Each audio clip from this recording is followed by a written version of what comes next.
O vice-procurador-geral eleitoral Paulo Gonet, do Ministério Público Eleitoral, protocolou uma representação contra o presidente Jair Bolsonaro no Tribunal Superior Eleitoral por declarações dadas no encontro com embaixadores em 18 de julho.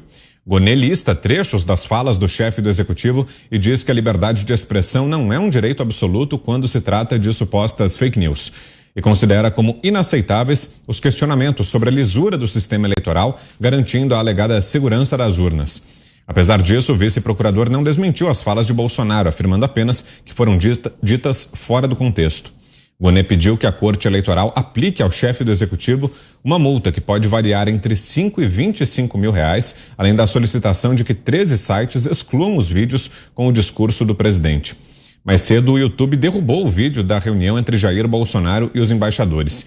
A decisão, segundo a plataforma, foi tomada após revisão de suas políticas de integridade eleitoral e não estão ligadas ao pedido de Paulo Gonet.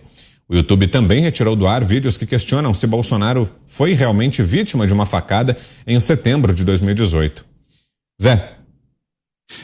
Eu acho que essas empresas ganharam um poder no mundo inteiro, não é só no Brasil não, mas agora a gente vê claramente de forma explícita, acima do poder judiciário, do poder executivo e do poder legislativo. Quando uma plataforma assim decide excluir alguém ou simplesmente colocar no cantinho de pensar, né, aquela coisa que a gente faz com a criança, né, de castigo, ela decide, pronto. Não há ninguém que possa dizer, não, volta aí. Não há, não tem como. E é um ser etéreo, você não sabe exatamente onde é que está e como é que funciona. Eu sou um crítico desse tipo de relacionamento, dessas plataformas. Eu entendo que quando você assina um contrato, porque é um contrato de prestação de serviço, né? Um contrato de adesão, um contrato padrão que o Código de Defesa do Consumidor trata com muita desconfiança, pela verossimilhança de hipossuficiência de um consumidor. Porque você não pode mudar o contrato. Você tem que clicar lá, aceito. Mas mesmo assim, né, quando você assina esse contrato, é uma contrapartida. Você tem que obedecer e eles também. Eles não teriam o direito de te retirar ou te suspender. E nada é feito no sentido contrário, e elas reinam. Eu tenho muito cuidado para falar nisso, não é defesa delas, pelo contrário. Eu digo que não se trata de censura, mas assim uma descontinuidade de prestação de serviço. Censura quem faz é a justiça, que decide suspender alguma coisa antes, né, da publicação. Aí é censura. Neste caso aqui, é um exagero de poder nas mãos dessas plataformas. Você, Schelp, temos 1 minuto e meio. Fala sobre essa questão da censura das plataformas, né? Eu sou absolutamente contra retirar conteúdos desse tipo, ainda mais porque é um registro que pode ser usado para contestar as informações que foram colocadas ali, as informações absolutamente falsas, sem embasamento. O próprio delegado que fez as investigações da Polícia Federal sobre hackeamento no TSE, que o presidente Jair Bolsonaro mencionou nesse PowerPoint que ele apresentou para os embaixadores, já disse que não encontrou nenhum indício de que os hackers conseguiram afetar de alguma forma o sistema de votação, o sistema de contagem ou de alguma forma qualquer a votação naquele ano.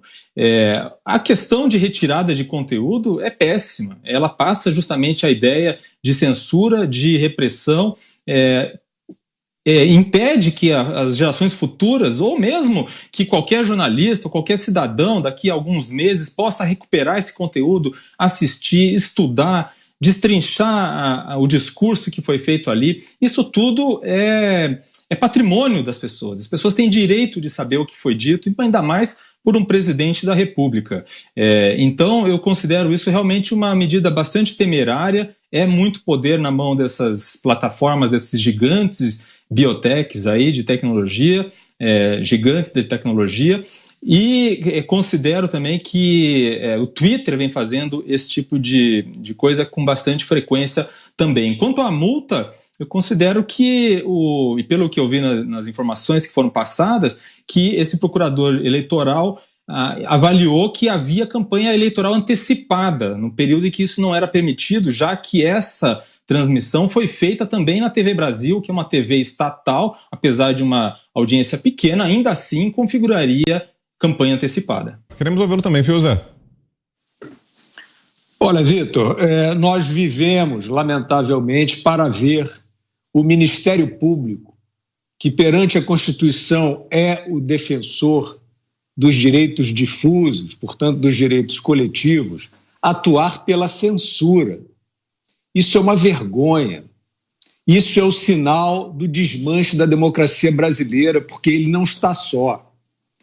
Esse negócio de fazer panfletagem, surfando na onda anti-bolsonarista, isso tem que ter um fim. Porque o bolsonarismo não é uma instituição, isso vai passar. E nesse percurso as instituições de verdade estão sendo avacalhadas.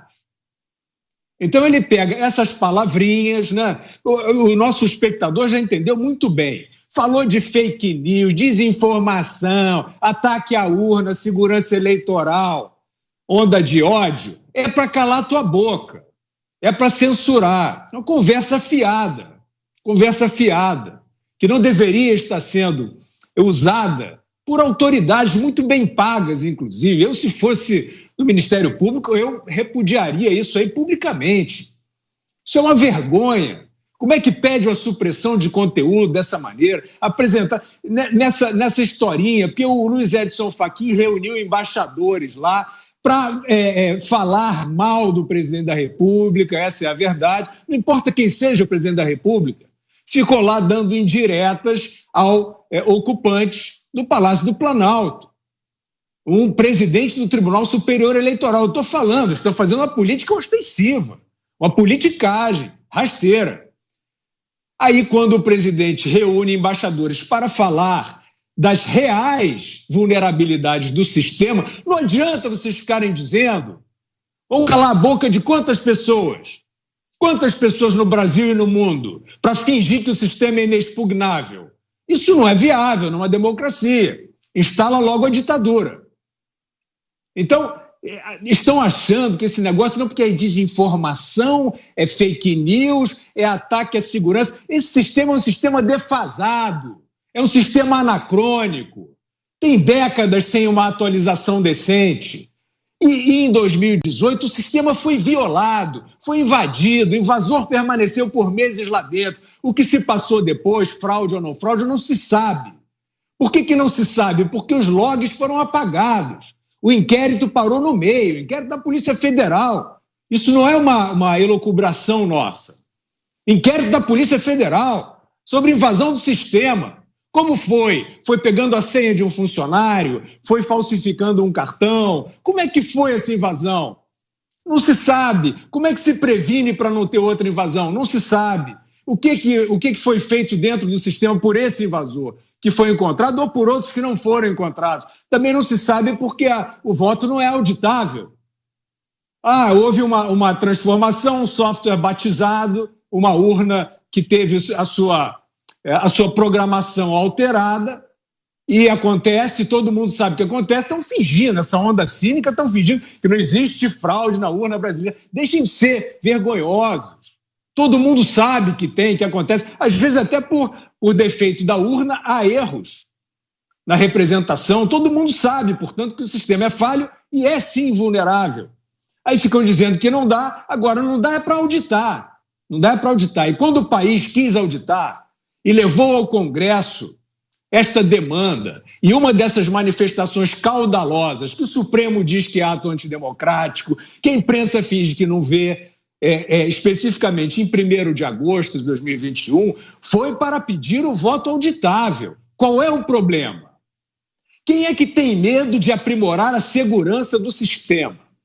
Quem é que precisa ficar mentindo, como fez o Supremo Tribunal Federal, e especialmente o ministro Luiz Roberto Barroso, dizendo que aquilo era uma volta à cédula de papel? Esse procurador vai para cima do Barroso?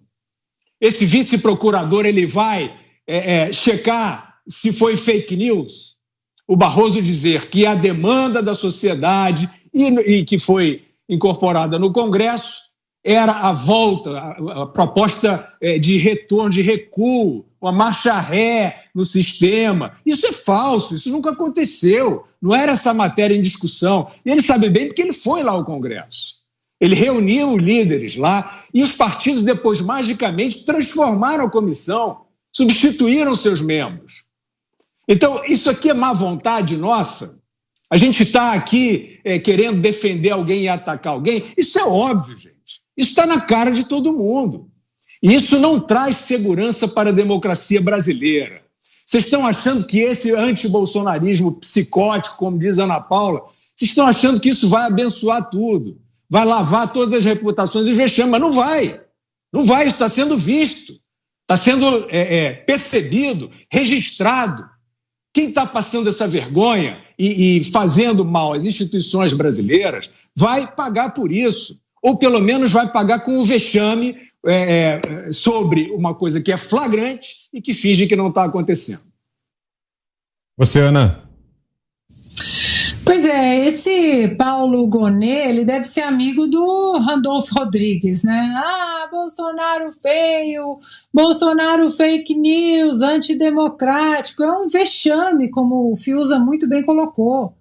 É um vexame o que essas pessoas estão passando, né? O Barroso, que falou num vídeo e foi contestado por brasileiros aí, patriotas e ligados no que realmente é a verdade, o Barroso que disse: o brasileiro quer a volta às cédulas de papel, ninguém nunca pediu isso. E onde está aí onde estava o senhor Paulo Gonet para contestar essa fake news?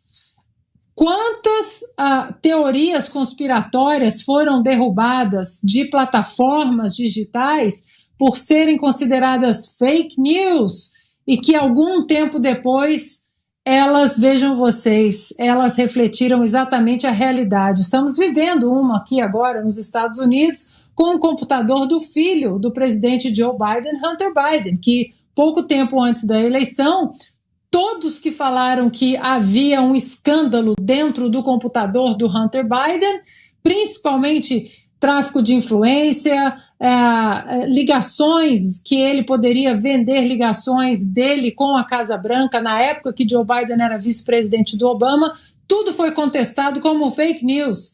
Veículos oficiais aí da imprensa oficial americana, como o New York Post, perfis foram derrubados, fake news, e agora o próprio Departamento de Justiça está investigando, existe uma investigação profunda em relação a esse material. Jornais aí que têm um braço dentro do Partido Republicano, como o Washington Post, New York Times, já confirmaram toda a história que foi colocada ali com a pecha de fake news em 2020.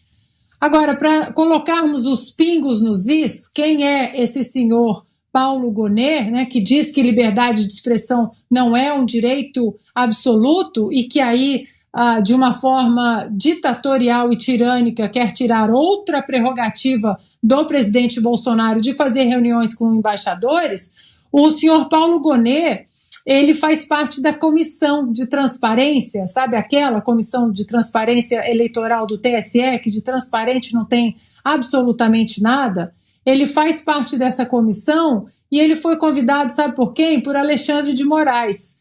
O senhor Paulo Gonet, ele também considerou que aquele ato de 1º de maio do PT não foi propaganda antecipada. E sabe o que mais?